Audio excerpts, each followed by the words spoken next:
Okay, so this is the knit weave, like fabric woven together. Um, and here it is on an angle. I did not finish the shading on this one. So it's the same thing, but on an angle. I would recommend you do it straight across before you try it at an angle.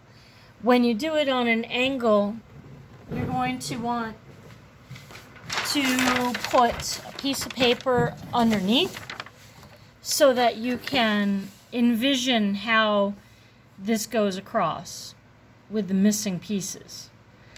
Okay? I'm going to start mine with 4 loops. This has 5. 1, 2, 3, 4, 5. I'm going to start mine with 4, which might be a little easier to start with, but it'll work with 5 as well. So the first step is, get your piece of paper. I recommend that you start at the top, and you make a series of humps. Make 4 of them. Again, 5 will work as well. And that looks like this. A little smaller so that they fit. 1, 2, 3, 4, 5. These are a little bigger, so 4 fit, and that's a little smaller, 5 fit. I also did it with 6, so this is 5. And then this right here at the top is 6. 1, 2, 3, 4, 5, 6. I recommend either 4 or 5 to start before you try doing 6, but until you get really good at it, always do the same number of humps all the way down. Now the next step is to do a little arch under each one. And when you do this little arch, it shouldn't touch on the left or the right. There should be a gap here and a gap here. The other thing you kind of want to make sure of is that there's going to be an even stopping point, that all these lines kind of stop about the same place. If it helps, you can go ahead and draw a pencil line and erase it later, but you'll notice that my 1, 2, 3, 4, 5 should stop pretty much on the pencil. You can see I missed there, no big deal. But then the inside arch should be about the same stopping point. This one will come down a little longer too. It's okay that came along. Oh, and then I have to bring this one down a little bit to match it, so that those little arches kind of end together. Alright, now I'm going to go ahead and do 2 more rows on my paper. I'm going to hit pause. Why don't you do that too? Okay, so now I have 4 rows of 5. I could also fit in 1, 2, 3, 4 and a half. That's another like half. So you put 1 at the very bottom. But 4 is good. And then what you're going to do is you're going to go to where they join, and you're going to put a little hole. So you start about here, a little higher, right? And you come around and you make a little hole.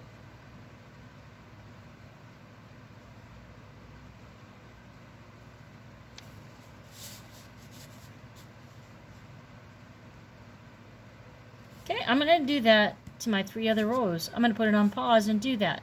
You can too. Okay, so I finished doing the hole, and I want to show you the difference between this good one and this one that doesn't quite make it, because these lines aren't touching my new line. That's okay, because I can always extend these so they just touch. Alright, so that it looks like the arch is going down into the hole. Alright, so once you have the hole done for all of them, including the ones onto the side, I'm going to bring that down so it looks like it's going right into the hole. Then what you're going to do is double it, each one. So there's like a little donut, half a ring. And it's okay if they touch each other, but they shouldn't crisscross. Let me show you what I mean by touch each other. I am now touching the one just to the left. Just don't crisscross. Meaning they can touch like that, but don't crisscross like that. So I'll do another one here. So I'm going to double it.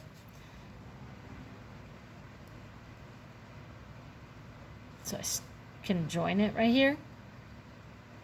Because it does get tight in between the arch.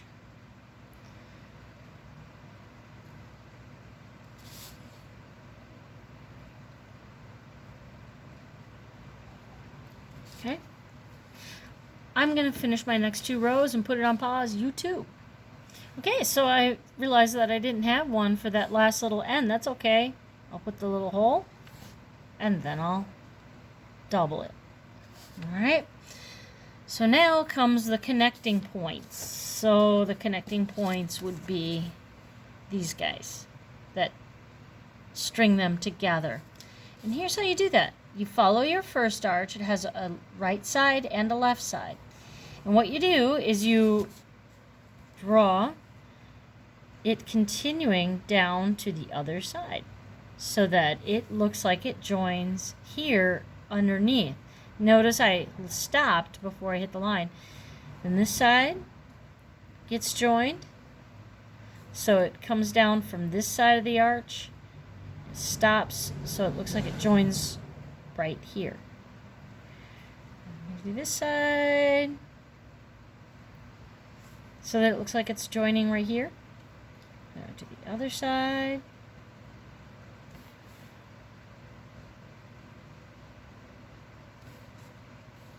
So the right should continue on. Notice I'm not crossing any lines. So if there's an existing line, I don't cross it. See how I just crossed it? Try not to do that. Don't cross a line. Instead, when I come to the line, I stop, because if there's a shape, I want to continue it coming on the other side. So this side of the arch continues down, but it stops. So there's 2 sides to the arch and 2 sides down here. 2 sides to the arch. So I'm going to do the left side of the arch.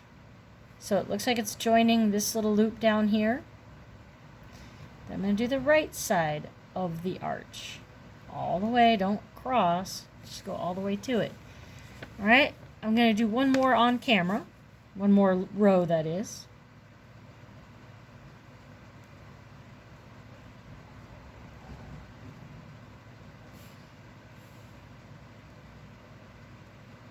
So it looks like this loop goes under and continues up for that loop. All right, I'm going to finish these connecting bits off camera. How about you do that too? All right, to finish the lines down below, I don't know where they go to. I just know that they would run off the edge of the page.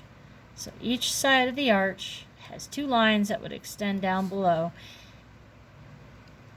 There's one set there for this arch, and then this arch has 2, and this side of the arch has 2. And then you got to go up by these loops right here and extend them up. So this loop right here would whoop, whoop. So this loop stops and comes up. Stops and it comes up. This loop right here, one on this side and one on that side.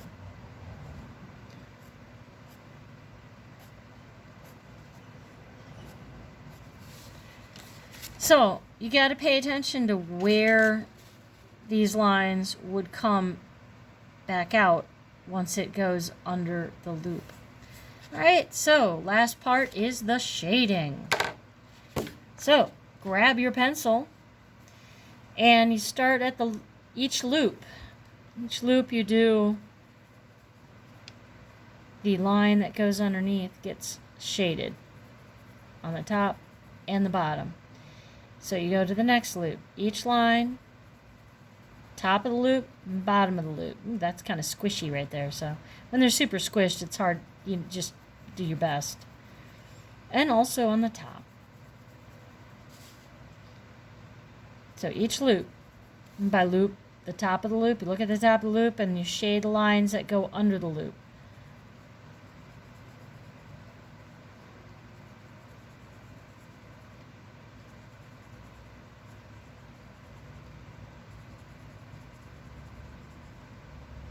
And then you do these lines, which are, so you look at this loop right here, the one that is also going across, you go above it and below it. So you look at this loop, you go above it and below it. So you look at this loop, you go below it, and yes, what's the opposite of below? You go above.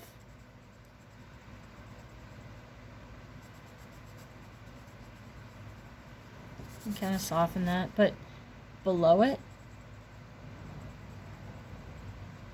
and above it. So that is kind of straight across loop.